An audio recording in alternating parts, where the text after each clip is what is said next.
Hey, welcome to the Plant Yourself podcast. I'm your host, Howie Jacobson.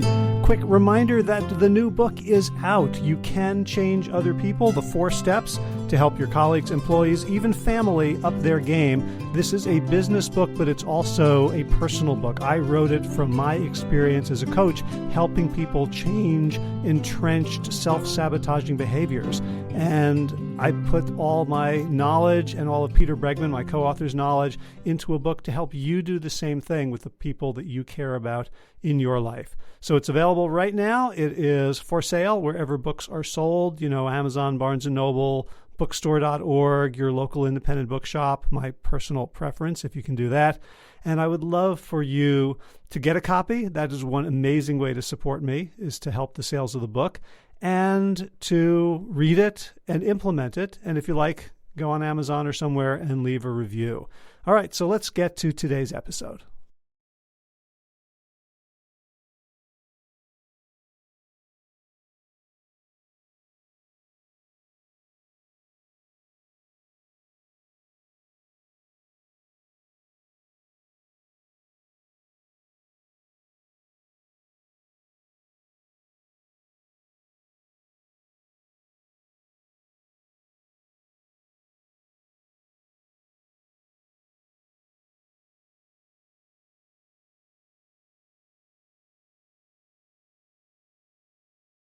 All right, let's get to today's show. I've been working pretty much exclusively in the individual health field for about 7 years now. As a writer, as a teacher, as a consultant, as a coach, my focus is how to help individuals become as healthy as possible by changing their actions, their habits, their diets, their exercise routines, their thinking, and all that. And in the last few months, I've really started challenging the notion that this is something that we can accomplish by ourselves as individuals. And that goes beyond the idea of, yes, you need a community and you need support and you want to have, an infrastructure around you that can support your good behaviors. I mean something deeper, that looking at it as self-help, as self-care, separate from our connection to nature, our connection to the universe, our connection to each other. It's like trying to get individual cells in the body, like the cells in my right little finger, to be healthy when maybe there's a cancer somewhere else, right? So that it's impossible to do this unless we are also looking at the collective and as a collective. And if you listen to my recent conversation with Tyson Yunkaporta, you'll see where the Aboriginal, the indigenous mind doesn't see us as separate at all. It sees us as parts, as in relation to all there is. And today's guest, Tada Hozumi, has another take on the same topic, looking at trauma not as an individual thing, not as something that happens to a person, but also as something that happens within cultures. The idea that there are cultural traumas that occur both from oppressed groups and oppressor groups that can keep us stuck, that can keep us in pain, that can keep us recreating cycles of trauma on future generations. And I gotta say, this is a very challenging conversation because there's a lot that I don't get.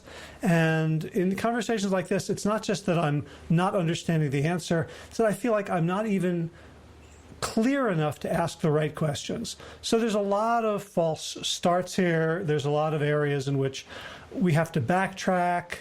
It doesn't flow very linearly in the way that I generally like my interviews to flow. And I'm going to put it up there because I need to hear it again. And I think there is tremendous potential for healing in this conversation, even if you can hear me struggling through a lot of it. So without further ado, Tada Hozumi, welcome to the Plant Yourself podcast. Hi, hello. How you doing? I'm doing good. I'm really looking forward to this conversation. As we were just chatting before I hit record, you have done a lot of writing that I have found incredibly helpful, and a lot of it has been very challenging. And so okay, that's interesting.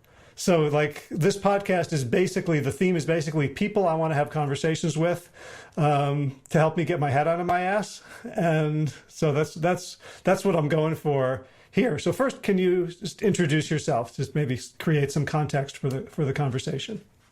Yeah, so my name is Tada Hozumi. I'm I'm a, what people call a hyphenated Canadian, so Japanese Canadian. Um, I'm kind of like a in between the first, like landed in yeah, first generation and zero generation, kind of float in between in terms of my identity.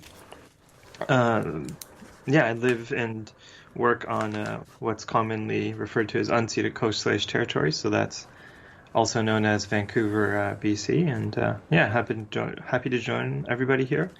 I'm a somatics practitioner, and also within that, I would say I'm a practitioner of something that I refer to as cultural somatics, and maybe we're probably going to get to talk about that a little bit. Yeah, I hope Yeah. so. Hmm. Yeah. Let's start with just with somatics. So, like, Sure. what does that mean? Yeah, on a baseline level, that just means of the body. So, all the practices that are kind of based in mindfulness and other disciplines would be kind of just like a part of that. Actually, Howard, I was going to ask, do you hear like a residual noise on my end? I don't.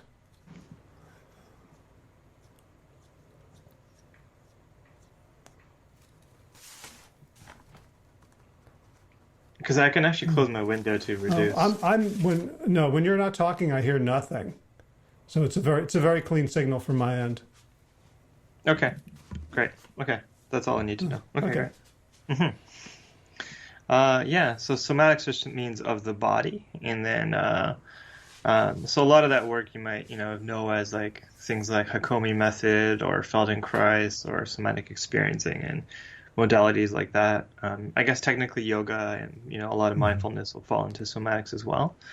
So that's kind of like the terrain I walk in, and specifically around that. Yeah, cultural somatics is a kind of what you might call, quote unquote, a new offshoot or movement or whatever, new developments within that field. So the way you might describe that is somatics is really working with individuals. Cultural somatics is about seeing groups of people, so collectives as bodies, and working with that as bodies. So that's cultural somatics. So you might, if people are familiar with like social permaculture, I think it's very similar to that idea. So in a I'm cultural, not familiar with social permaculture, and okay, yeah. I have a PDC degree. So Oh, okay, yeah, yeah. So I guess social permaculture is the idea of working with society using working with groups of people using the kind of principles of permaculture. And so very similarly, like you can work with groups of people using the principles of somatics, and we might call that cultural somatics. Yeah. okay, and just to dive a little bit farther into somatics straight before we branch out. So this is like what sorts of things happen when people engage in somatics? Like what are some of the goals? Like why do we do these Right, right. things? Well, yeah, I think one is like integration of so a lot of like Western psychotherapy has traditionally kind of been like top down, so mind over matter, if that makes sense. A lot of what we call psychoanalysis and CBT and stuff like is that kind of that strain. So it's a top-down approach to our healing and change process, whereas somatics you're working with kind of a bottom-up. So when you have subtle changes in the body, you're experiencing like yeah shifts within, like you might not even be able to name them. You know what I mean? You might have these subtle processes in the body, and that actually changes how you interact with the world, if that makes sense. So, like for example, like I guess like in Japanese somatics in particular, we work a lot with like this idea of how your posture informs how you see the world. Mm. So if let's say your body's weight is going into the back of your body versus the front of your body, you're going to be activating a different part of your brain, and then your perception of the world changes because of that, right? If that makes sense, like you might have more back brain action versus, let's say, frontal lobe, Mm. or the qualities of that might change. Or if your chest is caved in, you might relate to the world in a different way. Or if your pelvis is tucked away in fear, like you're going to have, or there's a lot of rigidity around your pelvis, you're going to interact with the world with a lot of kind of like a shame kind of based kind of perspective. So these postures that might be locked into your body for whatever reason, whether it was a past trauma or an accident or habituation, that they actually inform our thinking.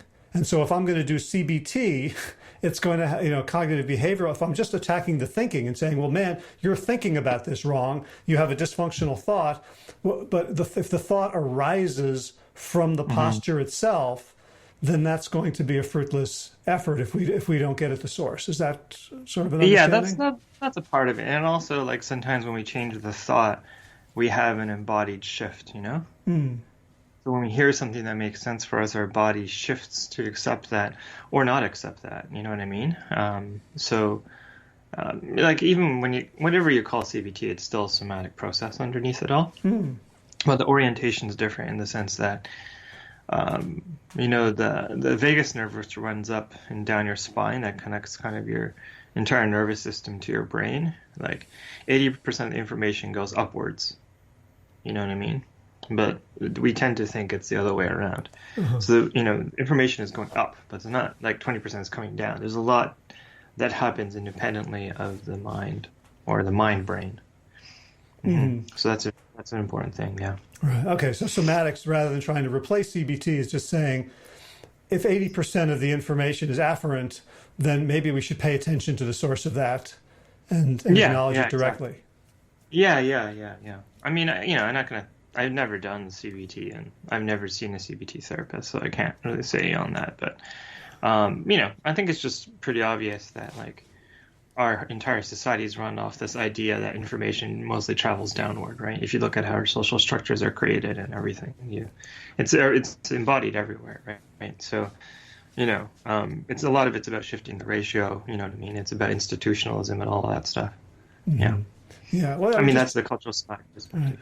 To give an example, a business partner of mine was in a car accident and got trapped behind the steering wheel wouldn't open, engine block burst into flames, and after that he developed,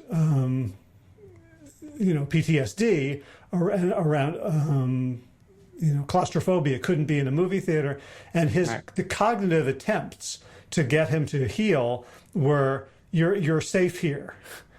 Right. Yeah. And what the effect that had, given that his nervous system was telling him that he was about to die when he sat down in the movie theater and the lights went out, was to actually make him crazier. Yeah. Right. Like, now that I know that my thinking is faulty, why can't I stop thinking it? It was only when he began doing, like, somatic experiencing, the Peter Levine work, did he have access to something that was more compassionate than your thoughts are wrong, so fix them. Yeah. I mean, yeah, exactly. And it's just that, like, there's a lot of stuff in our body that's a lot more stubborn than you're thinking the wrong way. And that's probably 90% of it. So it runs into problems eventually, after you clear the first 10%, you're like, wait a second. Yeah. Right. Yeah. And I'm so much better at lying with my words than with my physicality. Yes. Yeah, exactly. Yeah, 100%. Right. So, I remember when I first started doing a body-based therapy, one of the things I warned my therapist about is, like, I'm really clever. I will try to fool you. Like, and she's like, don't worry, sweetie. Oh, really? That's funny. Yeah. She's like, I'm not really listening to your bullshit words anyway.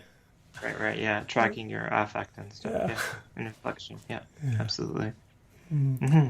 Okay. So I think I sort of have a sense of what you mean by somatics, and I hope that the listeners kind of have a general sense of sort of working with the body for healing, for actualization, for, getting having the experiences we want out of life and acting in accord with our values and priorities.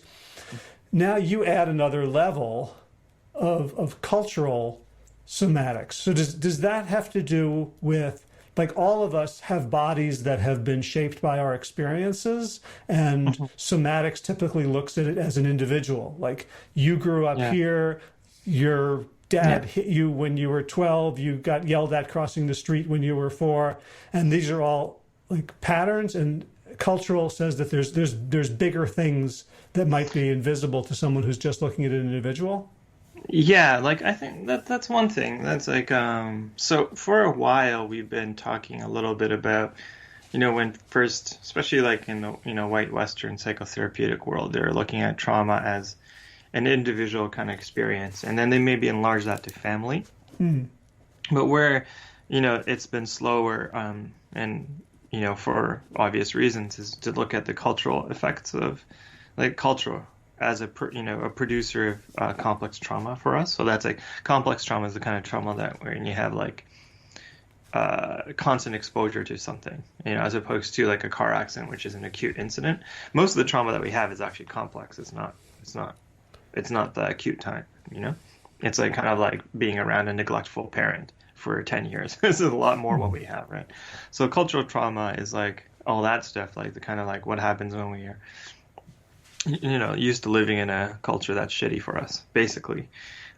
So that conversation had been going on, I think, for a bit, like, and that's been a big critique that especially like, people of color had when they're working in the, Western, therapeutic institution, because they're like, well, like our lives need to take into more consideration than just family and individual trauma experiences, right? There's a cultural layer to racism and things like that, as well as like misogyny and, so essentially, yeah, there's like a lot more marginalized people who are doing healing work, and that's actually the majority of us because, you know, it's probably rare. It's actually like men are actually quite rare in our field, right? And especially in the body-based work, it's actually mostly women who, women and femmes and people who are essentially not cis men doing the work.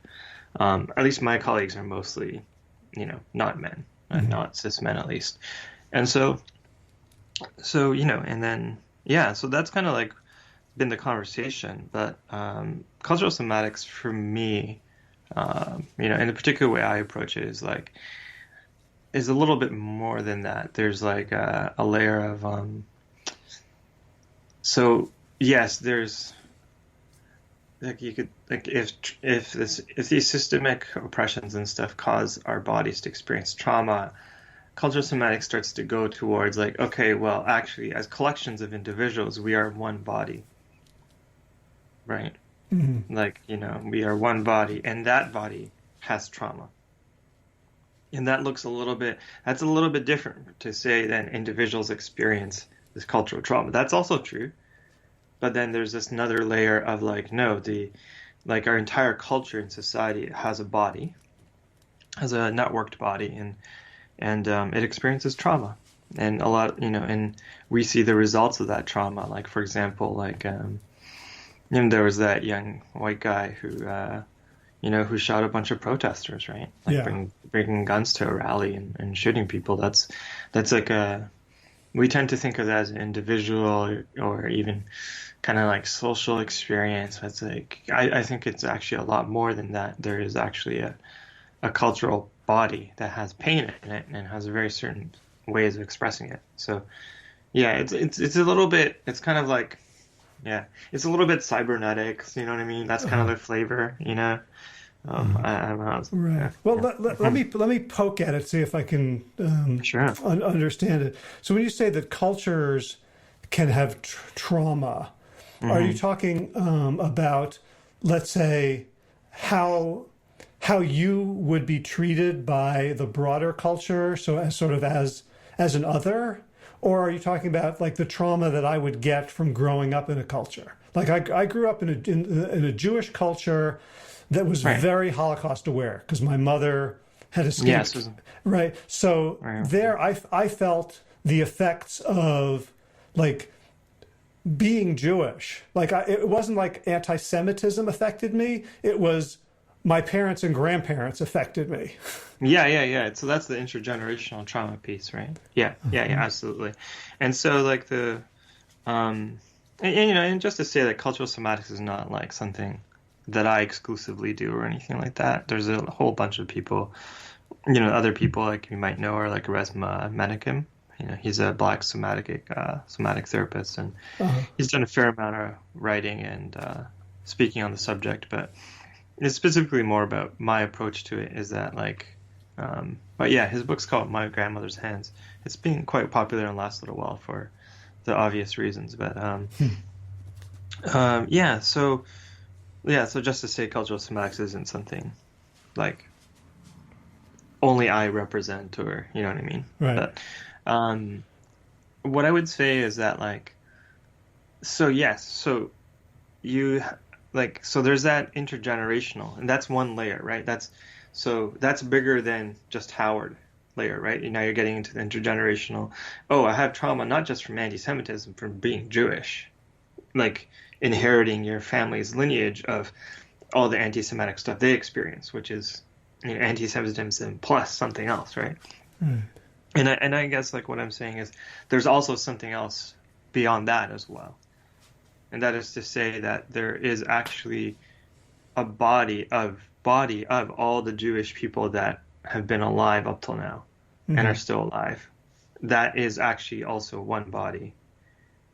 So it's kind of like the way you might experience that is like what Jung called the collective unconscious, right? Imagine the collective unconscious actually has a body and a nervous system. That's what cultural somatics works with. Okay. Does that make sense? Yeah, which is to say that I can reject it all I want, but I'm still part of that body. Yeah. Like you know, and you see this experience. It leaks into it, those images and things leak into our experience, right? Like, so this is kind of a bit dark, but like, so you know, I think folks know Ted Bundy. So Ted is a very interesting character actually, like this, because when you ask him about his motivations for, you know, for his slaying of women and stuff, he said, I get images in my head. And so he really externalizes the stimulus. He's like, this is coming in and it's become this obsession, but it's external to me, these invasive images of women. And something that people don't discuss in the context of discussing Ted Bundy's behavior is that what were Western governments doing about 100 years ago en masse? Is like torturing women in the middle of their squares. So really like Ted's behavior is just an individualized version of what was actually institutional behavior only 100, 200, 300 years ago and went on for like 400 years, right? 400 or 500 years. You're talking about like witch trials? Yeah, exactly. So you see that like in the collective unconscious is actually quite powerful. What's leaking into Ted's experience? Do you see what I'm saying? And that's not intergenerational just for him. You know what I mean? That's not... I don't think that's a lot more than intergenerational. There's something that he's accessing that's like a much wider field than that. Well, I mean, what that does, that makes me very either or both humble and uncomfortable because I'm part of that same body, and it's sort of like there, but for the grace of something, go like I have all that in me too. Right? Oh yeah. And you know, and I think it works a little bit like some people are, you know, like. You know, you probably know this, like one part of our body can be seemingly healthy and another part may not be and corroding, right? All at the same time. And it takes a while for us to really recognize the corroded parts often, right? We're like, oh, I get a shoulder pain once in a while, but people don't realize it's inflammation in the liver. And that means you're having gut dysbiosis, but they're dissociated. So they don't realize till like 40 years in. And they're like, oh, why am I developing this autoimmune condition? But they don't realize it's connected to their shoulder pain from like 30 years ago, right? It's very similar to that. Yeah. So, and because we have a way of thinking about ourselves as individuals.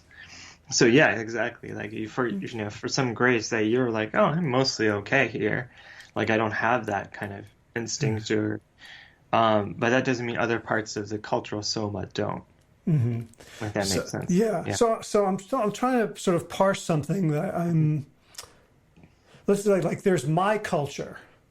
That like all the stuff that we're doing and all that. And then there's how I, as a member of that culture, am perceived by the wider world. Like I'm thinking about some of the work of Ibram Kendi, where he argues that anytime there's two groups, that there's a difference in outcome in two groups, it's because the group with the better outcome is oppressing the group with the with the lesser outcome.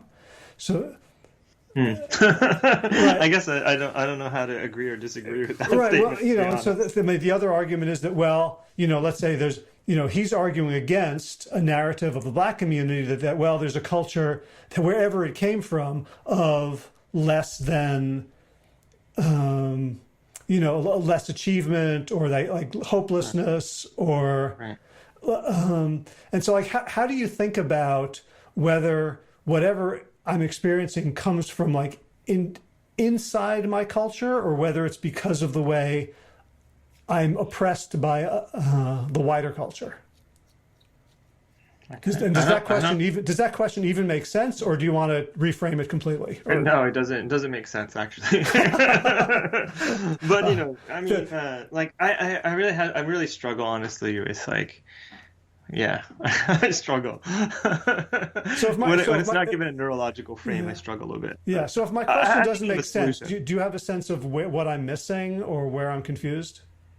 Oh, I mean, I gotta tell you where you're confused because I think you're probably pretty certain about what you're saying. I'm just having trouble putting I get a bit dyslexic with ideas too, and like flipping my head. Like, what did you mean by the? Okay. Like, it's more like, it sounds a bit like, what's being said is like, the results of an in-group are a lot of the times the effects of the relationship with an out-group. Let me try. Yeah, so let's maybe that failed. well, let me see if because I'm not even sure. All right, so let me try something. So if we talk about like white Protestant patriarchal culture in America, like nobody's oppressed them, and yeah, that's not true. But yeah, sure. no, it's not. No, it's totally not true. Yeah. Okay, beautiful. Yeah. But I understand what you mean, though. Okay. Yeah. So, like, you wrote a really powerful piece. I think it went pretty viral about like white people can't dance. Oh yeah. Right. And white. It wasn't. You weren't saying that the struggles that white people have to dance, by which you mean a whole bunch of things. Yeah, it's not because black people or brown people or anyone is oppressing them. It's something that has become interjected into white culture. Yeah, sure. I mean, yeah, absolutely. Mm-hmm. So you're saying that comes from trauma. Oh yeah, absolutely. All right, so help me follow that back. Where does that trauma come from? Okay. Well, okay. So let's see. Like I'm gonna do a little flipping the attention. So invite us to like maybe do a bit of grounding as we talked about. Beautiful. So inviting you to take a gentle breath in, just natural breath, right?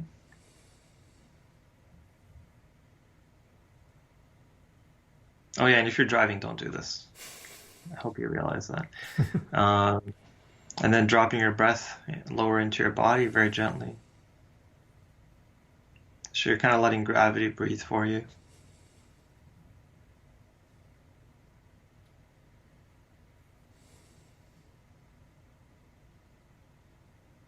And we're in a very non-verbal way now. Like you're not going to use words or maybe even images, just very like intuitively connecting to the land that you're on. And just notice there's some kind of two-way communication there. You're a lot of loss for words. And if you don't believe in this stuff, you can just imagine that it's happening. That's okay. That's fine. It doesn't really matter. The point is, what it does for your nervous system is the key thing. If you notice you're becoming calmer, more gentle, more settled, that's something. So results are everything. Okay.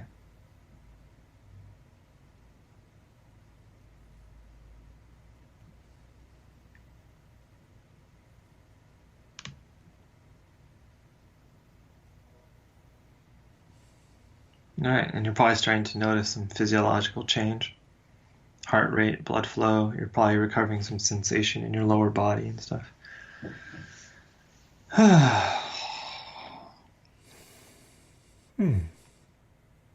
Thank you. So this is a grand story. Where might we start this grand story?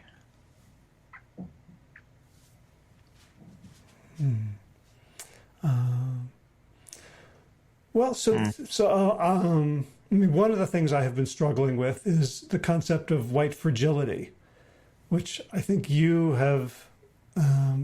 Actually, you know what? I'm going to interrupt that. I'm going to interrupt that. Good. Say, like, I don't know. I feel like we're going in a different. I'm going in a different direction. Okay, good. I'll follow But it you. might answer everything. You know what I mean? So, if people are familiar with every land that humans have been on, there's usually kind of gods or spirits associated with that land. Does that copy to? I wonder if that copies to people. Gods that are very specific to the place, very specific to place. You know what I mean? And so you can consider that like spiritually, it's like the local mom and pop store, right?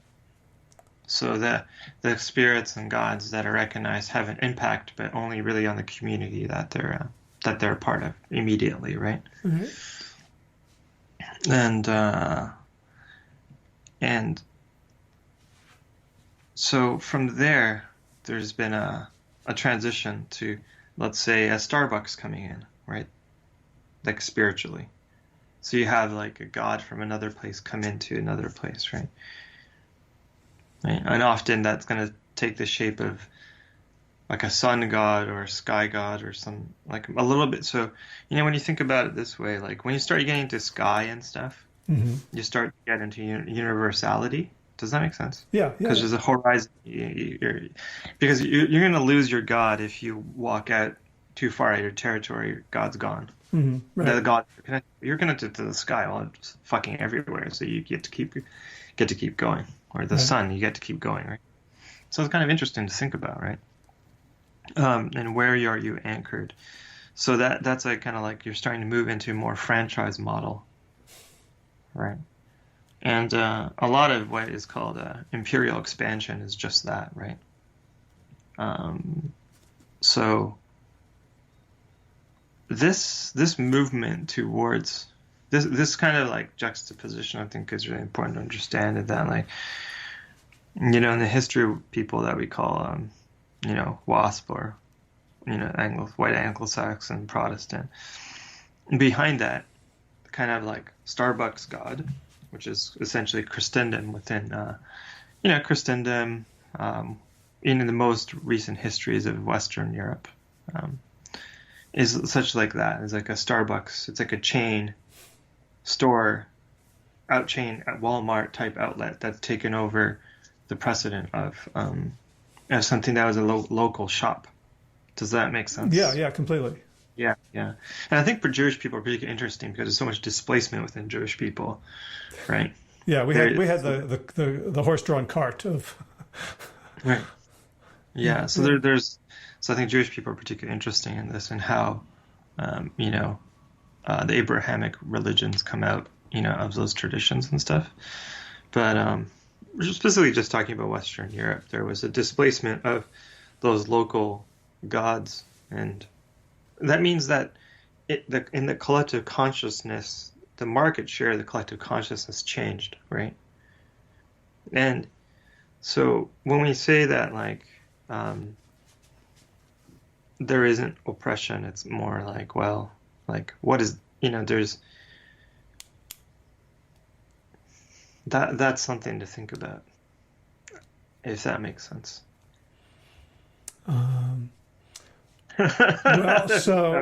so I mean, at the level at which an individual had to give up their local mom and pop god, like it's different if they keep walking and they're like, holy cow, like maybe the sun is the thing, versus being conquered and either enslaved or incorporated into a larger system in which they don't have the same agency.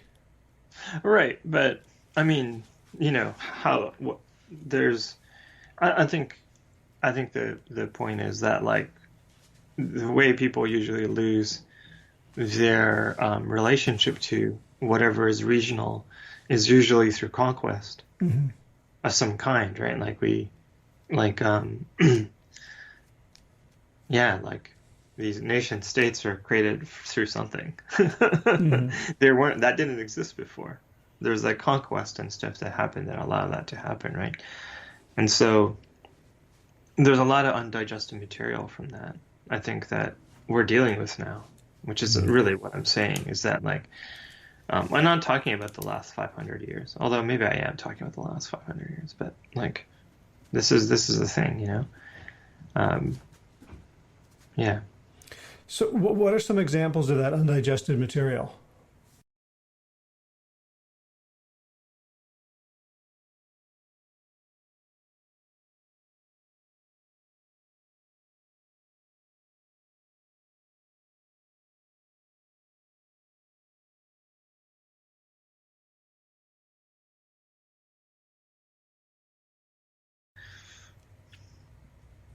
Like insecticide, right? Like people love, Japanese people love white rice, right?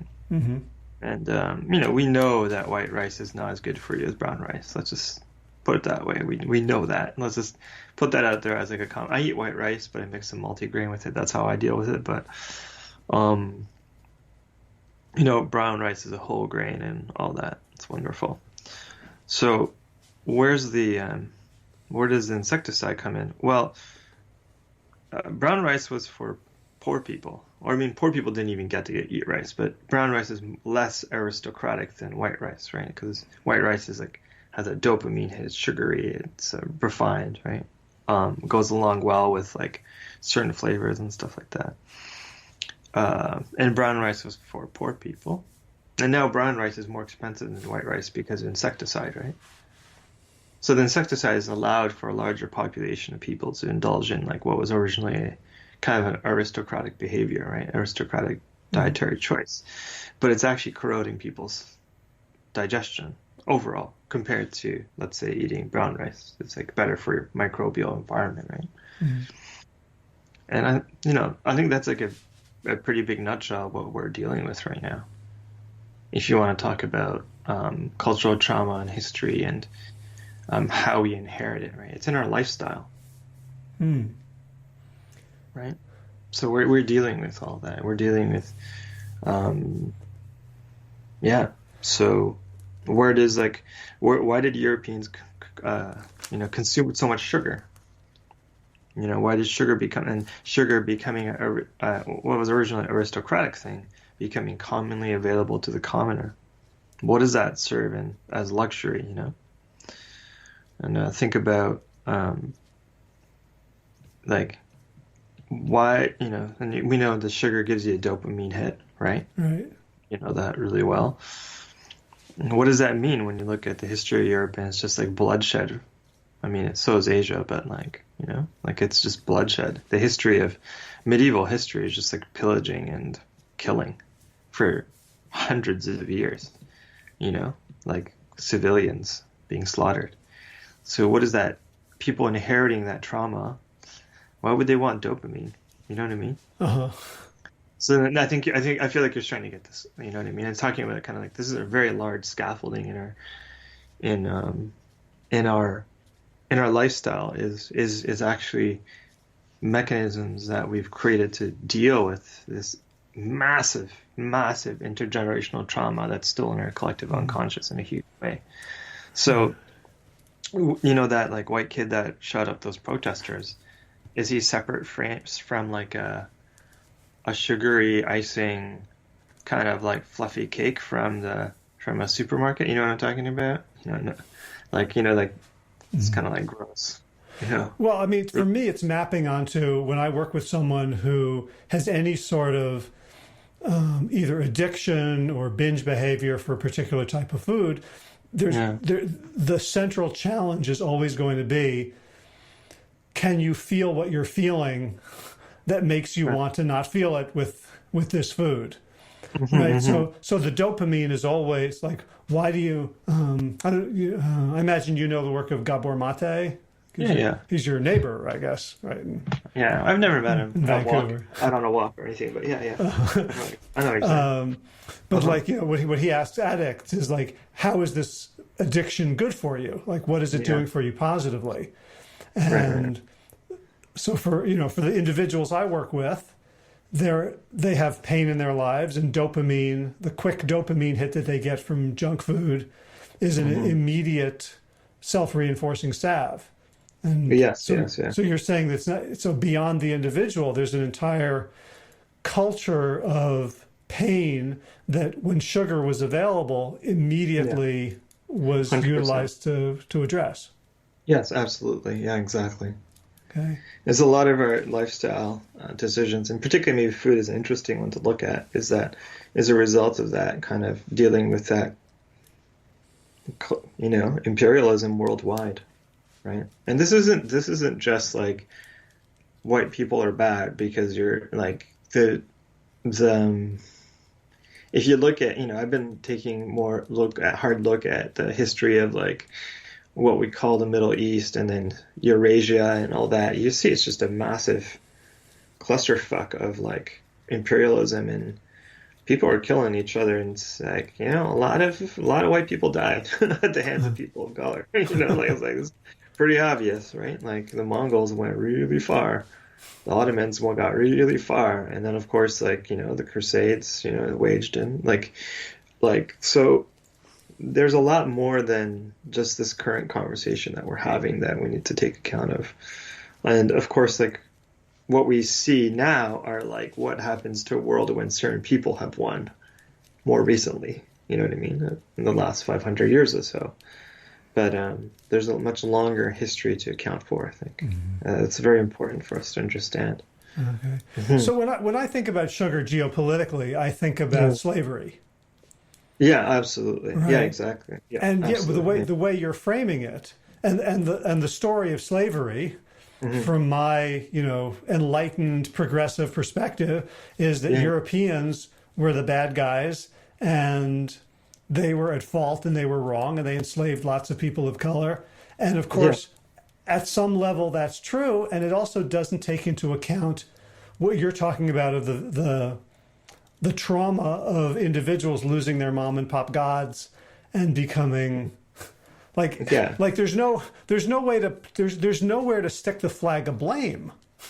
Well, in this. I mean, it's harder too. I think there's responsibility, but it's more like you know, I think people tend to forget that, like, so let's say, like, you know, because I've been really paying attention to this more, like when a land gets imperialized, often the people that are there get enslaved to become joint armies and stuff like that, and have to go and fight overseas. You know what I mean? Like, people are having to do things against their will for a very long time, and that's built up. So, like, I think it's it would be very assumptive, to say it's that flat. Like, you're gonna have a lot of people, let's say, probably white people who are really poor, who participate in the slave trade, but they didn't necessarily have a say about it. They're pretty much slaves themselves, probably. Like, you know what I mean? Like, and for warlords and stuff, this is just, and merchants, like, this is how a lot of it's working.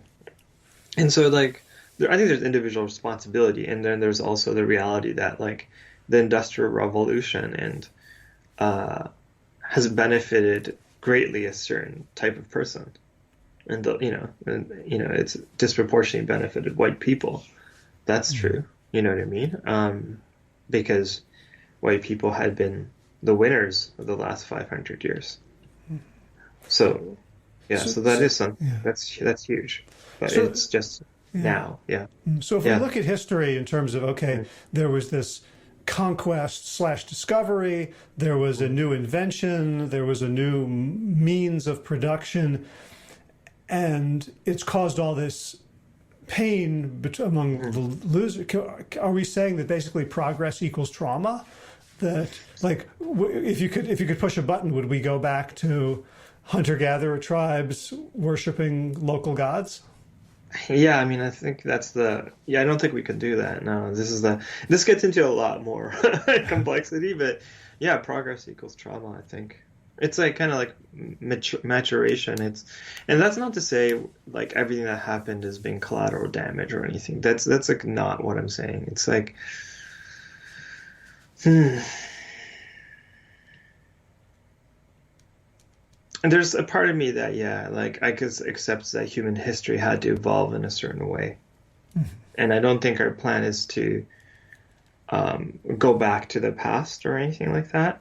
But what we definitely need to do is have some kind of integration so we're not over relying on these coping skills that we've gathered. And, and like white supremacy is a coping skill. It's like a coping mechanism, right? Privilege is a coping mechanism. So can you say more about that? Because that feels very theoretical to me, Right, right, which right. means that I'm probably Right, I'm right. probably really good at it.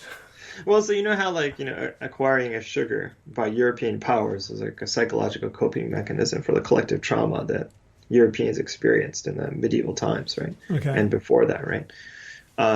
So following that, it's like the privilege to have sugar, to be able to eat cake, following Marie Antoinette, let them eat cake, being able to eat cake. This is like this is a privilege that has developed. But what that privilege allows us to do, just like how when we have like dependent eating behaviors to soothe a pain that we don't perceive, it's very similar. Like Hmm. people have comfort in their life with that we call privilege now, that allows them to circumvent the pain underneath. But the pain is there because it's in the digestion, it's in the body, it's an intergenerational body, it's being inherited. Right?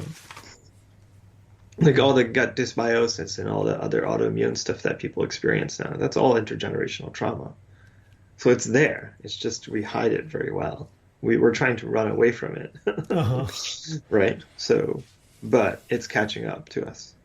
So that's kind of how I understand it. Gotcha. Wow. So what do I mean what yeah. Yeah.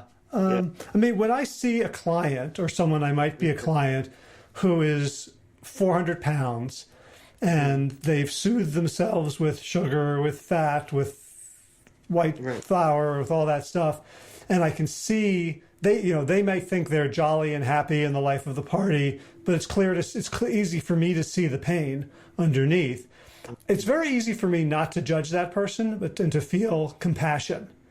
And in fact, Sure. one of the things that I've gotten good at doing is I'll see people like that at like Costco or Walmart, and Hmm. I'll picture their healthy selves, like their Sure. best self.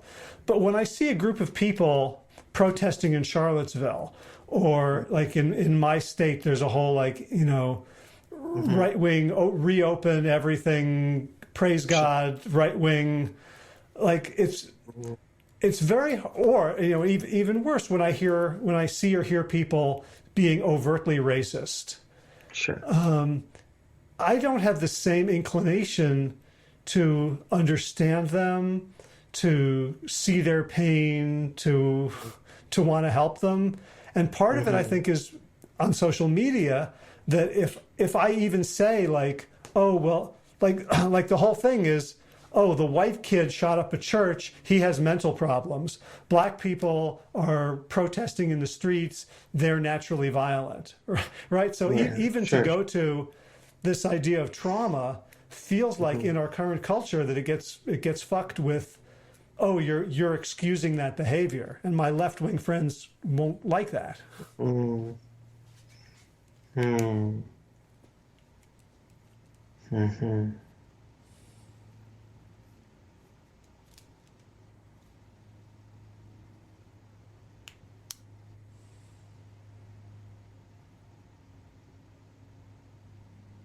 I think you're mentioning something pretty interesting. Saying I'm sitting with kind of how to parse it out.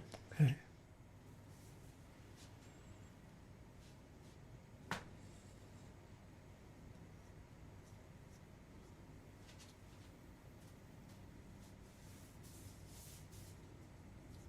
Because I feel like the question that you're bringing up is a lot more um,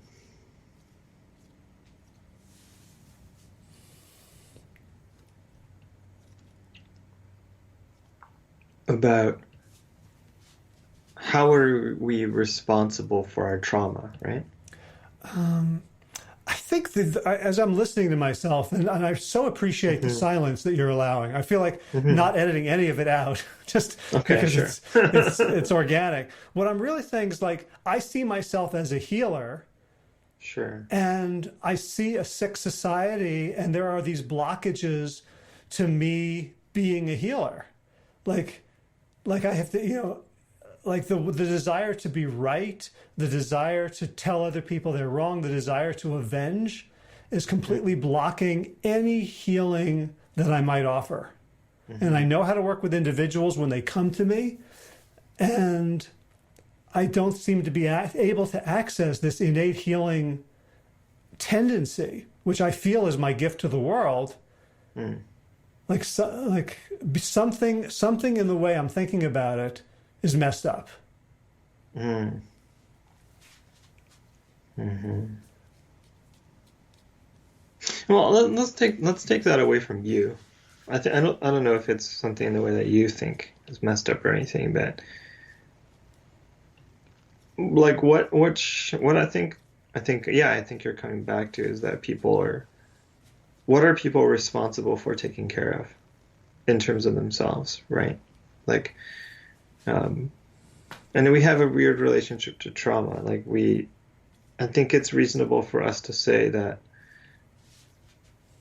we are responsible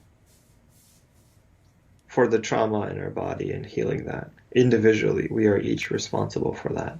Mm. And if that was the premise, like how our conversations change, um, because I'm going to reroute to, let's say, like when you're talking about, somebody who's really fat, and I'm gonna put it out there. I think there's a lot of complex conversations around fat shaming and obesity and health and stuff.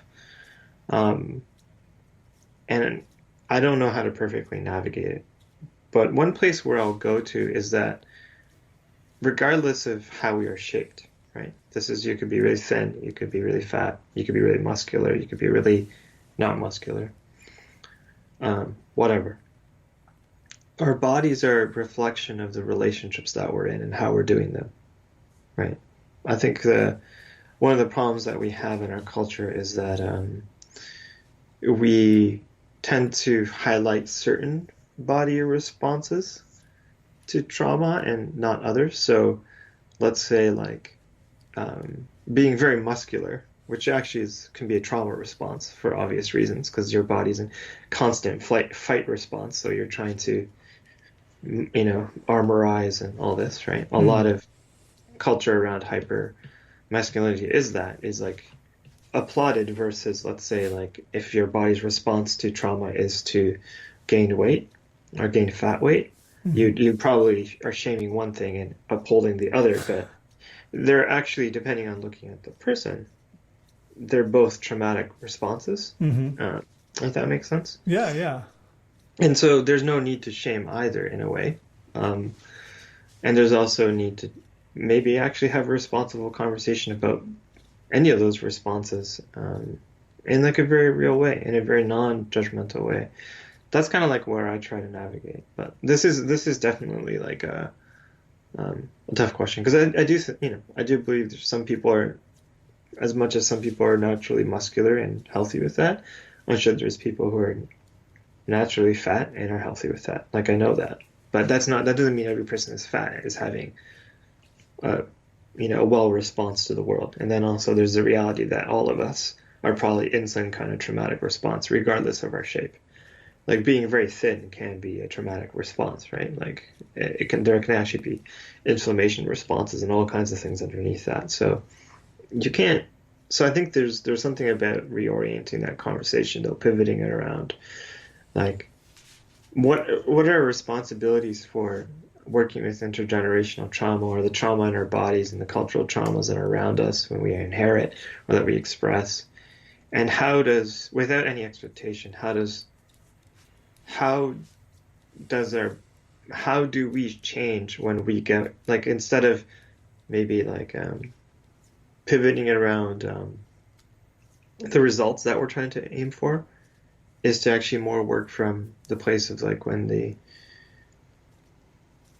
we get into a better state of well-being, that might be they might actually look a little bit individually different, but what happens naturally unfolding from a person being in a better state of better state of being. And I think when we center that a lot more, we have different results. And this goes into talking a bit like on like a white kid who shot up and a bunch of people, and they're white supremacy and stuff. And if you say it's trauma, are we coddling them? It's like, well, if you assume that we're not responsible for our trauma, I guess saying that somebody has trauma is going to be like problematic, right? Because you're letting them off the hook. Mm-hmm. But that's based on a social order where we're not responsible for our trauma. You know what I mean? That's based on this assumption that we're not responsible for healing our stuff. That we don't have a collective responsibility to do so. Mm-hmm. So I think that there's something a little bit. Yeah, I don't think it's something that you're thinking wrong. I think it's something that's actually kind of a bit fucked up about of what we live in, is that we don't actually. That's not actually like a foundation of how we do things. Is that we actually each have a self-responsibility to heal ourselves, and we also each have a responsibility to the collective to support other people in doing that. Mm-hmm.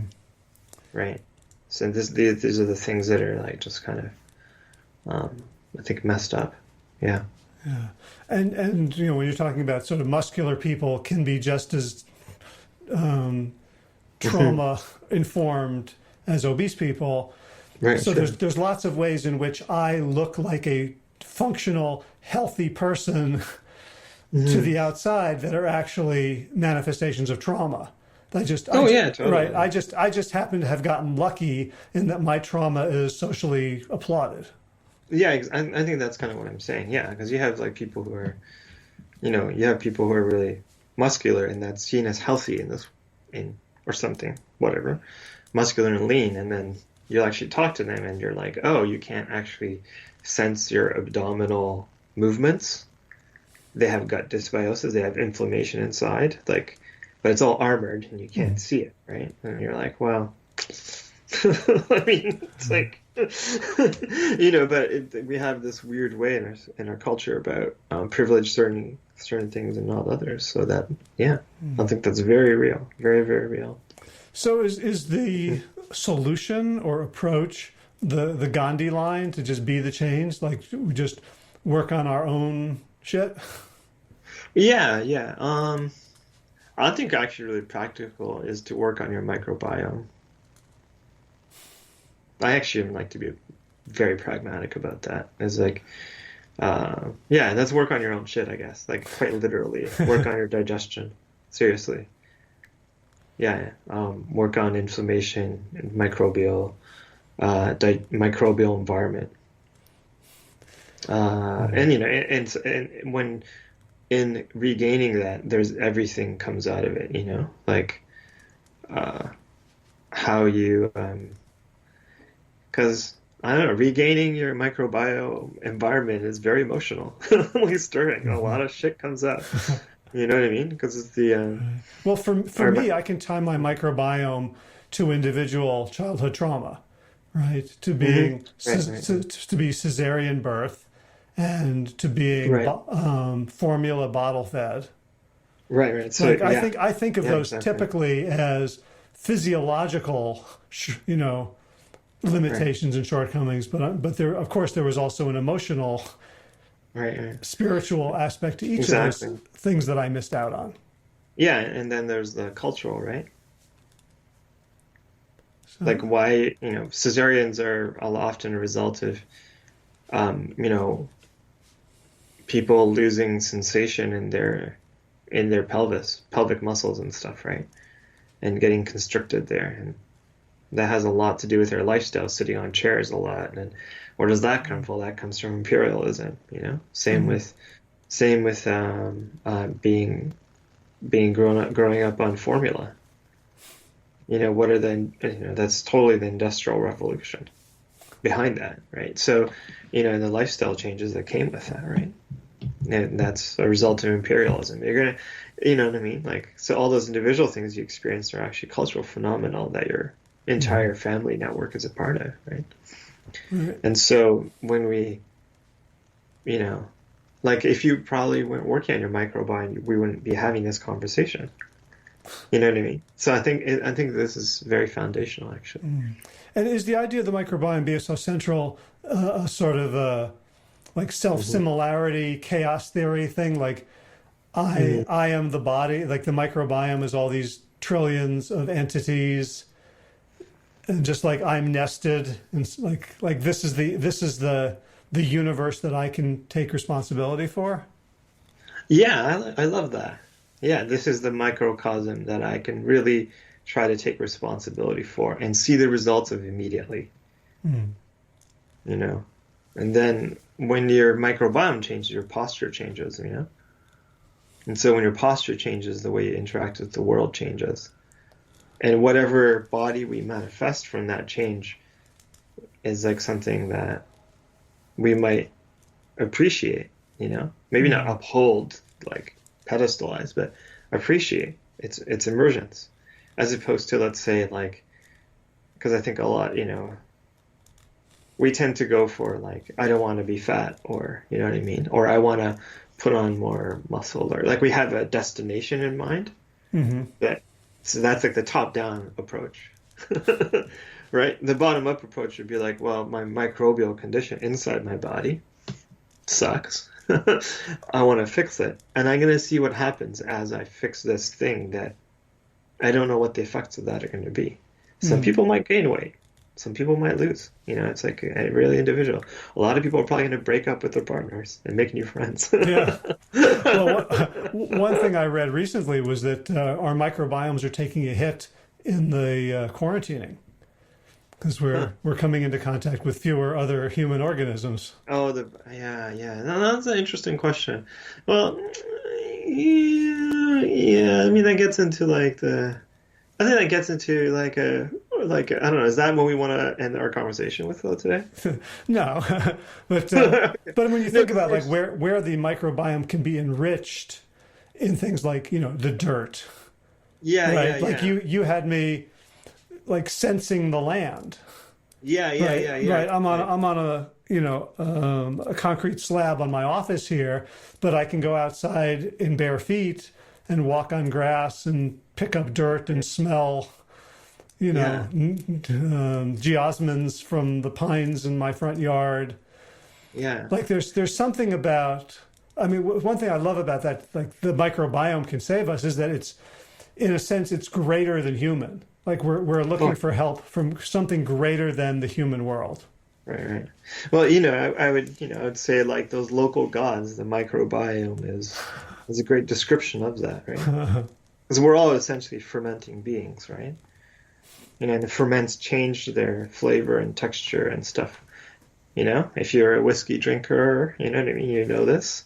Depending on where the land is and the climate and the flora and the fauna, the flavor of the actual drink changes, right? Hmm. So we are that. And I would argue actually with the pandemic, really, like the pandemic is really supposed to be something that gives us more time to regenerate our microbiome, I would say. Hmm. Because that's like, to regenerate our microbiome, we require rest. We require parasympathetic nervous system activation. We require rest and digest. This whole thing of like, the whole thing that we've been doing is like, I'm having a cold, but I'm going into work. Well, like this pandemic is basically showing how fucked up that's going to be. You know what I mean? So the message really is to stay home and eat dirt. And the poverty in our thinking is that we don't do that, maybe, is that we want to be fine again. We want to be okay again. Mm. But, you know, Yeah, well, yeah. that's me taking a an aspirin to drop my fever so that my perception of illness goes away before the illness actually does. Yeah, exactly. So, yeah, so I think, COVID is actually a very benign illness in a lot of ways, even though, like, we're destined to survive it. Our economy may not, or our humanity may not. Our economy actually needs to go with probably, with COVID. But you know what I mean? COVID is very benign, and we're destined to survive it. You mean benign on a global scale? Yeah, like it's not the Spanish flu and it's not the plague. We're not going to lose 25% of our population year over year. You know what I mean? Like that's not what it is. Like, like we just have to get realistic with that. It's what it's doing but what it does, it prevents us from being productive. But I think it's actually, if you listen to it, it's in a very good way. You know what I mean? When you have a cold, you're supposed to rest, just chill out, do nothing, unplug. And we have a whole economy that doesn't allow us to do that. And so that might be what kills us. The economy might kill us. How we've been running might kill us. Like our beliefs around who we're supposed to be might kill us. But the illness is pretty benign, actually, really. And when I'm saying that in a big sense, like, of course, I know people who've lost people, like that's very real. But when you look at the overall landscape, it's benign compared to what a pandemic actually generally is, which is like 25 to 30%, maybe even fatality, Right. And so the thing that is exacerbating everything in terms of human suffering is our unwillingness to respond appropriately. Yeah, absolutely. Yeah, I think that's a very good way to encapsulate a conversation. It's our inability. Yeah, very much so. All right. Well, I think I'm starting to wrap my head around. We can have part two. Okay. I think we traveled around quite a bit. But yeah, I don't know. I wonder. I hope that people got a bit of a sense of what cultural somatics is about. It's very it's kind of what would I leave it with? So at least in my approach, so I think generally speaking, let's say, I'm obviously an anti-racist person. I would consider myself, I guess some people would say some people might say I'm an anti-racist activist, but my kind of thinking goes to the problem of racism, for example, or misogyny or whatever, is not necessarily solved by a singular issue approach of anti-racism or anti-misogyny. That's not actually what it is. Not better, but I guess maybe I think it's better. And maybe a more whole approach, let's say, to racism might be what does microbial restoration look like? That might actually be, it's kind of like the problem is not necessarily entirely the solution. In the same ways that if you have a headache, Advil isn't the singular solution to a migraine. You know what I mean? There's a whole other system of things underneath a migraine that need to be looked at, right? Probably microbial, frankly. When you get down to it, it's probably going to end up back in your microbial stuff and all your pelvic muscles and all that stuff, right? That's where the migraine stuff comes from, through your spine and how your digestion system and your posture interact. So, the solution to racism might not be anti-racism. It could be, it's a part of it, but it's not it has to include a lot more than that. Does that make sense? Yeah, it does. Because that when I first discovered the anti-racism work, which was about a year ago, so I'm so proud of myself for not having been the person who suddenly started buying these books. I was a few months early. Yay okay. me.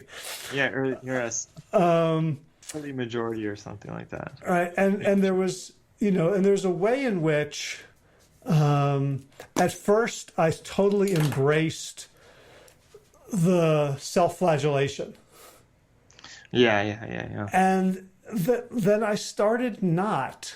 When I applied my coaching hat to it, this idea that now Robin DiAngelo is the most popular author in America, and it's basically white people reading about how essentially she's her solution when if someone says, "Okay, I read your book, what should I do?" Her answer is, "Well, the first question you have to ask yourself is, how come you haven't done anything up till now?" You know, Really?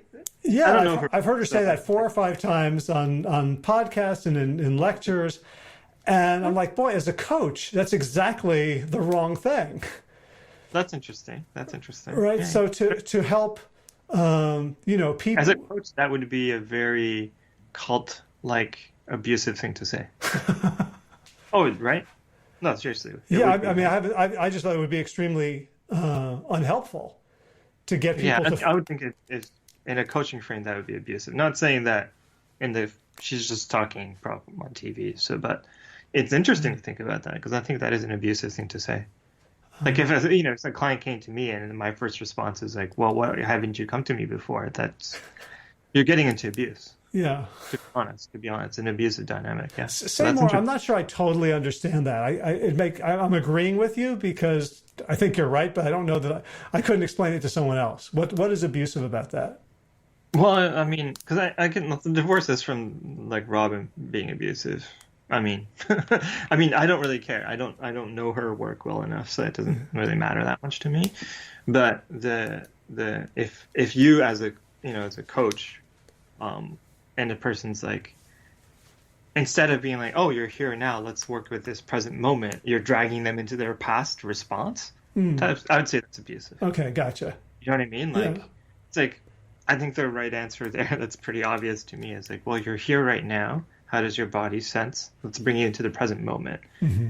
We're not like shooting into, you're like, okay, well, you're responsible. Like, that doesn't, So I think you're really right, but that's interesting. Yeah. Yeah. Sure. I mean, I would say something like, great. So what's different now? Yeah. That's totally, right. Yeah, that's absolutely. So given that, if white supremacy and white fragility are both responses to trauma or symptoms of trauma, then I think going the other way to sort of this white guilt seems to me, in the way that I embraced it for a while, also felt like a response to trauma. Yeah, probably.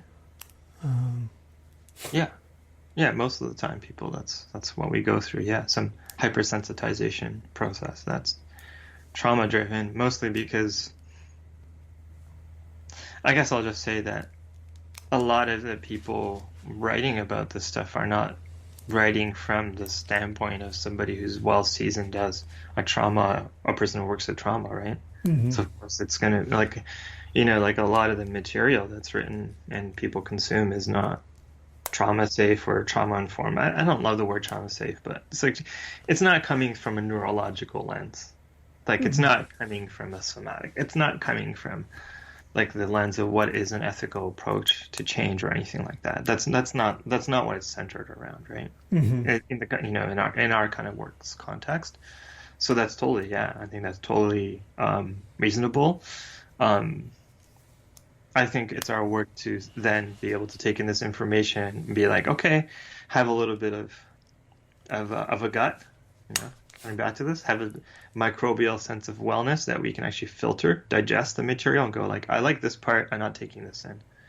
I like this part. But a lot of what happens is when people are working around, they're like, if you're a white person or you're a man and you're dealing with your race or gender stuff, we have a tendency to come in like, oh, this is the place where I'm really bad. So you come in with a totally collapsed sense of being. And then you have no ability to digest the material on your own terms. And so that when I find that can lend itself to definitely to problematic and abusive dynamics for sure, 100%.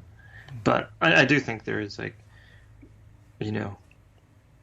at the same time, like, we have to think about it because people are making money off that too, right? Like racial justice and gender justice is a big industry now. Frankly, like my traffic on my website has exploded like 3 to 4 times that before. And I'm sure, Robin is really famous now. And there's lots of other people who have been doing racial justice work that have gotten a lot more exposure and a lot more money is flowing into their coffers. And, I'm not a person who's against making money or anything like that. I love it. So I'm not saying that's necessarily bad or anything, but it's worth like examining, like, how is our industry operating? Is it ethical what we're doing? I think that's worth the conversation. Yeah. and Gotcha. something I'm very stern about, as you can probably see. Uh-huh. Uh, but yeah, like, so, I do believe it's up to, it's kind of like, on my part, like, well, actually, when I work with white people, it's the first thing I do is like try to be like, okay, so what's your ability?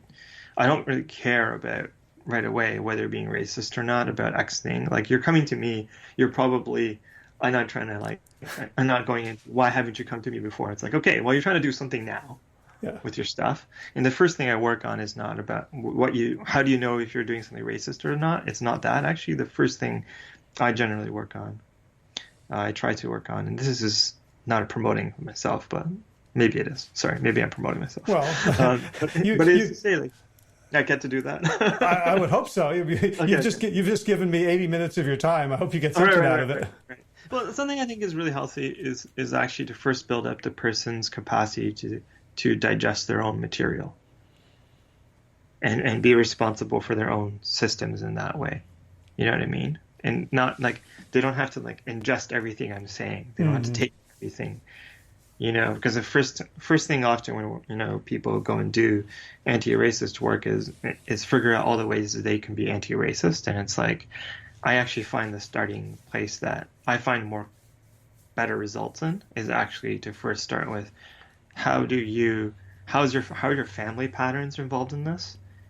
Actually, the early childhood patterns are very important, and it's like how do you respond to new information and digest it?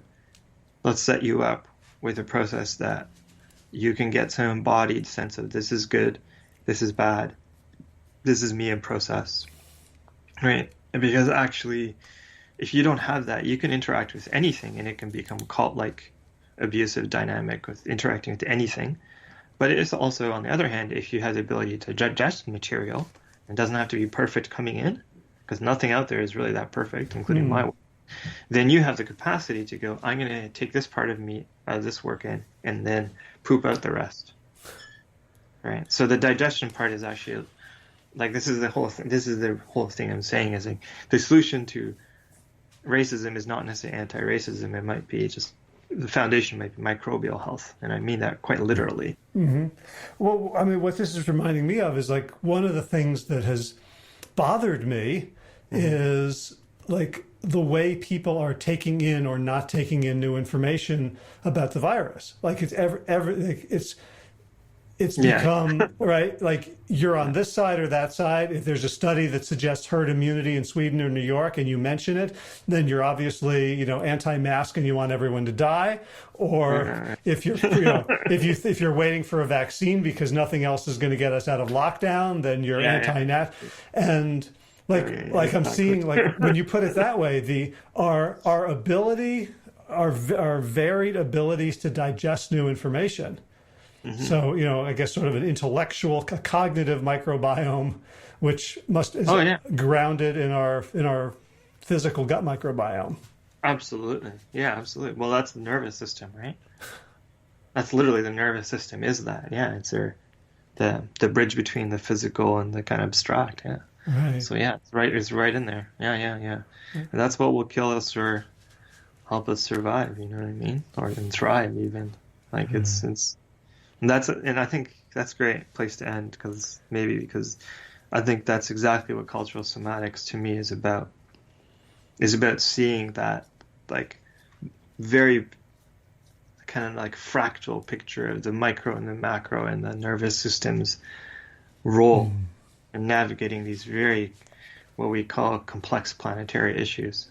It's right in all the answers are in our own nervous systems, and once we get to know the culture in our own bodies, we get to really understand um, how culture and larger bodies work, and what we need to do to actually um, bring our entire existence, human existence, biosphere existence, into better being. Yeah, Ooh, I love that so much.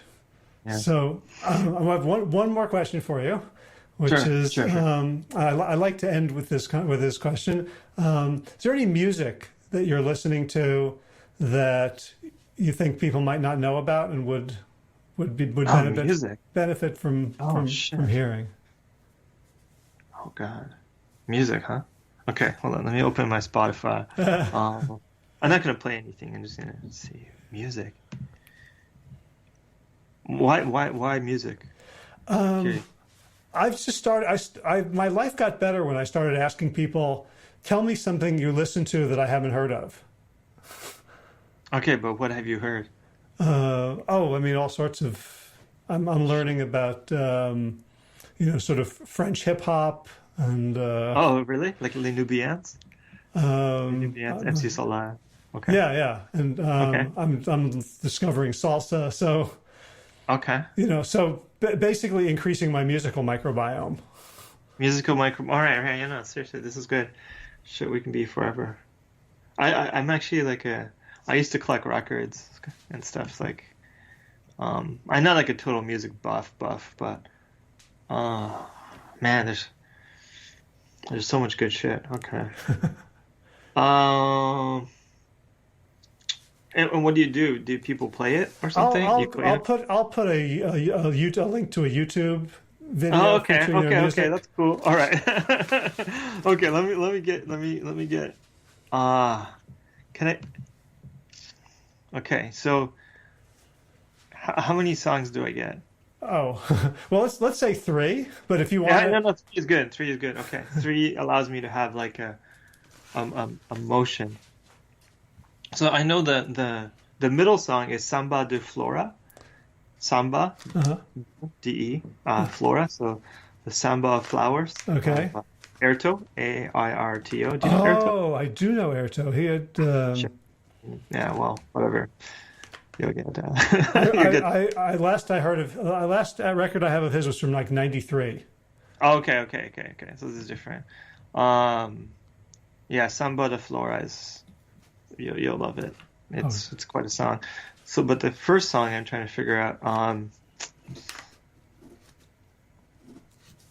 it should be like a mid-tempo song. So there's a bit of, it's like the beginning of something, right? So maybe, uh, this is pretty pedestrian, but, oh, no, you want to send it to me later? I don't want to give you homework, but I also don't want to put you on the oh, spot. no, this is great. Oh man, there's so many. I can have a whole playlist, to be honest. Like this is what I do. Um, I'll take it. okay. Fuck. Okay. Ramsey Lewis, Sun Goddess. Do you know Okay. those? Never. It's Sun pretty God. pedestrian. It's like everybody has that. But good. That's cool if you don't know it. Ramsey Lewis, Sun Goddess. Yeah. Okay, got it. Okay.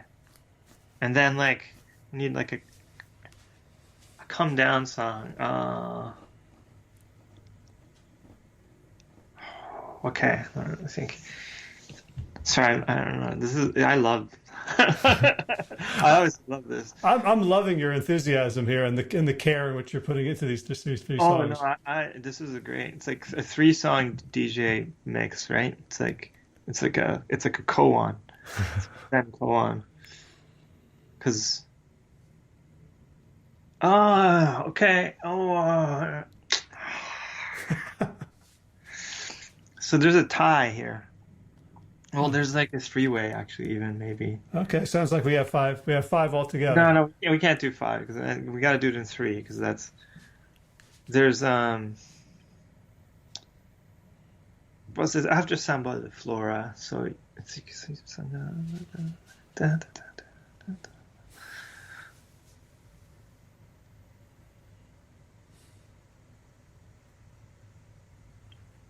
oh oh man, that's really hard.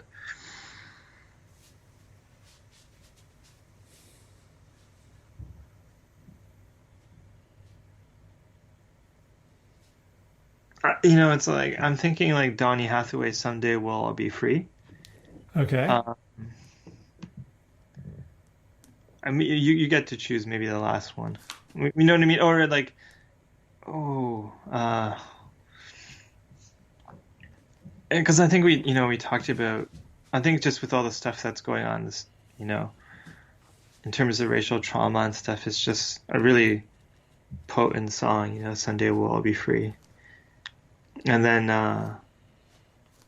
there's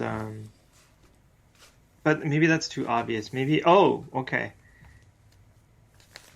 And then there's also the Roots version of the Nina Simone classic. Or actually, I don't know if it's Nina Simone, but I wish I knew I wish I knew how it would feel to be free. I wish I knew how. Wish I knew how. I mean, these are all very like serious subjects.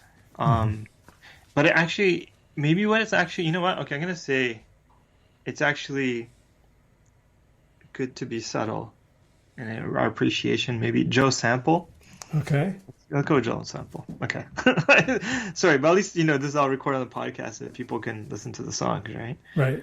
And Joe Sample, In All My Wildest Dreams. Do you know the song? I don't. I love the title. Yeah, it's the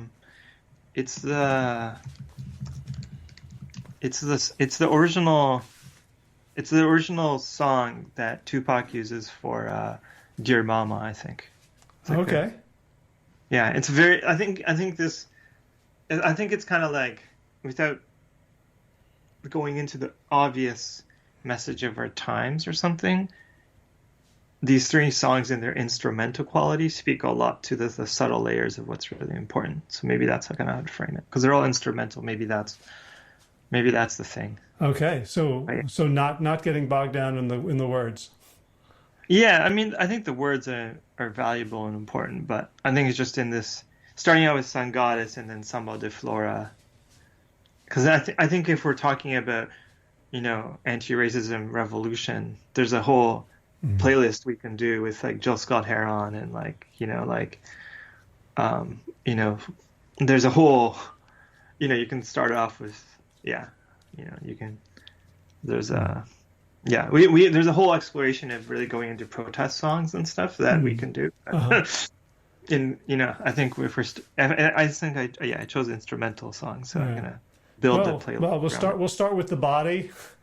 We'll start with the body and with pleasure, right? So if we protest mad, we're not going to be as effective, right? Well, I mean, I don't know. Like none of the protest songs I choose would be. Well, yeah, there's. I mean. I'm we going to protest 3 too. Yeah, I'm going to come back to you for if you're willing for another conversation. Okay, well, I mean, I'm going to put it out there if people really want to get off, though, they can listen to it's "Fuck the Police" by Jay Dilla. Okay. Yeah, that's a great song. But yeah, you caught me in, like, the thing I love. So like I love music, so you caught me in the right thing. Awesome. Well, so I got that. I'll throw those on the show notes. And thank you so much, man. This is such a deep, worthwhile place for me, and I love that all of my confusion brought me back to microbiome and to digestion, to like where I'm rooted as a practitioner. So I appreciate the journey that you took me on, and the revelation that I have tools. Awesome. No, I'm glad for that revelation. Yeah, we all absolutely do, and of course you do, especially as a practitioner. So, yeah, thank you for inviting me, and signing off, I guess. All right. Thanks so much, Tada. Thank you. Thank you, Howard. Well, I think we got somewhere. In the end, there's certainly a lot for me to think about, a lot for me to chew on. I'm looking forward to more conversations like this that expand far beyond my original interest in this podcast in how to get people to eat more plants, and really looking globally at the opportunities and the crisis of our entire civilization. So I hope you'll join me in that journey. If you have comments, of course, please go to the podcast itself, plantyourself.com/238. It's not 238, silly. 438. I just erased 200 episodes with a slip of the tongue. 438. Plantyourself.com/438. And let me know what you think in the comments. So let's see what else is going on. I'm still walking in walking news, in limping news. My right knee subpatellar bursitis is still bugging me. And I did jog for like a mile and then decided, like, it was stupid. So I just walked the rest, did 5 miles today, and hoping that if I keep taking care of it, it'll get better and better, and maybe by next weekend I'll be up and running again. In garden news, we have to close the bed. We have to put the cover cloth over it because we're going to hit freezing tonight.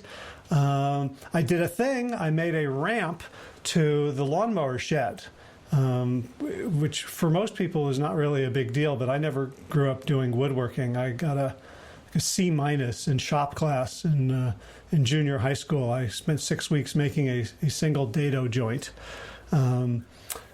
So I was very proud of myself to nail together a frame and cover it with slats of wood to make this ramp for the lawnmower. And it worked out so well that I'm going to make another one. So I may have a new niche in woodworking, which is ramps. All right, time for thanks. Thanks to Will Ridenauer for allowing me to use his beautiful song Sabali Dawn, The Dance of Peace. You can find more of Will's music at his website, willridenauer.com. And of course, thanks to all of you Plant Yourself podcast patrons. Kim Harrison, Lynn McClellan, Brittany Porter, Dominic Maurer, Barbara Whitney, Tammy Black, Amy Good, Amanda Hatherley, Mary Jane Wheeler, Ellen Kennelly, Melissa Cobb, Rachel Behrens, Tina Scharf, Tina Ahern, Jen Filkanovsky, David Bizek, The Mysterious Michelle X, Elsbeth Feldman, Leah Stoller, Alan Christensen, Colleen Peck, Michelle Landry, Josina, Sarah Durkis, Kelly Cameron, Janet Selby, Claire Adams, Tom Franzek, Jeanette Bennett, Gila Sert, David Donahue, Blair Cyber, Dorona Vizov, Gio and Carolyn Argentati, Jody Friesner, Misha Rosen, Michael Warbeck, Aviva Lael, Alicia Lemus, Val Linneman, Nick Harper, Bandana Chawley, Molly Levine, The Inscrutable Harry R., Susan Laverty, The Panda Vegan, Craig Kovic, Adam Scharf, Karen Burry, Heather Morgan, Nigel Davies, Marion Blum, Teresa Koppel, Julian Watkins, Breed O'Connell, Sharon Hirschman, Linda Ayat, Holm Hedegaard, Isa Tuzinwa, Connie Hainline, Aaron Greer, Alicia Davis, Heather O'Connor, Carolyn Jensen, Sherry Olakoski of Plant Powered for Health, Karen Smith, Scott Marani, Karen and Joe Crabtree, Kirby Burton, Teresa Carell, Kevin McCauley, Elizabeth Rothschild, Ann Jesse, Cheryl Dwyer, Jenny Hazelton, Peter W. Evans, Dennis Bird, Darby Kelly, Lori Fanny, Linnea Lundquist, Emily Iconelli, Levy Wallach, Rosamund McAtee, Dan Picorni, Stephen Leenan, Patty DiMartino, Mike and Donna Kartz, Deanne Bishop, Bilberry Elf, Marjorie Lewis, Tricia Adams, Nancy Sheldon, Lindsay Bayshore, Gunmarie Hagan, Tracy Gullidge, Laura Heaton, Meg from Mama Says, Stacey Stokes, Ben Savage, Michael Kay, David Hughes, Connie Rogers, Claire England, Sally Robertson, Paranganchi, Amy Daly, Brian Tourville, Mark Jeffrey Johnson, Josie Dempsey, Karen Schmidt, Pamela Hayden, Emily Perryman, Allison Corbett, Richard Stone, Lauren Vaught of Edible Musings, Aaron Hasty, Sean Owen, Sagar Naik, Erica Piedra, Danielle Roberts, Michael Lushton, Sarah Johnson, Catherine Floyd, for your generous support of the podcast. That's it for now. As always, be well, my friends.